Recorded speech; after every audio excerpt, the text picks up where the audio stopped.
I think, there's not enough education out there for young people.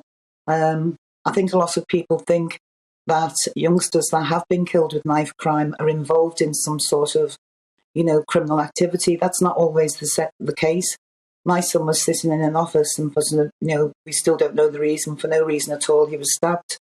But I've been working for many years with young people, trying to find out the reason why this happens.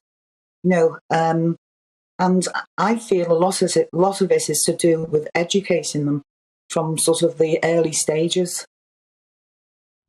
Well, Gaynor, first of all, I can't even imagine what you've been through, and my condolences and Eamon's condolences as well for the loss of, well, I know you've lost two sons, but one particularly cruelly to knife crime. And, just explain to anyone listening or watching this right now how exactly you've picked yourself up from that and been able to turn your attention to teaching children and adults about first aid in schools and indeed the police on how to deal with grieving parents after these kinds of tragedies.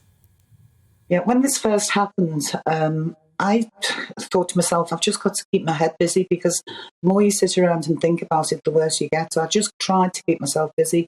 I first started with going out and training some police officers. That was SIOs and FLOs, with basically how they should react and how they should cope with the victims, of when they've lost a child.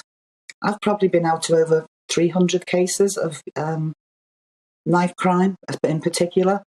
And after going through dealing with mums and dads and brothers and sisters that I'd lost, which was horrendous, I just kept myself focused on that. Then I thought to myself, I need to be out there and see what are in the minds of young people. So then I started going into the detention centres and prisons. I went into many prisons and tried to get into the minds of, why they were doing it. And there's so many reasons. But one of the conclusions I 100% come to, that there needs to be more money spent in intervention and into education, and that's what I've been concentrating on mainly.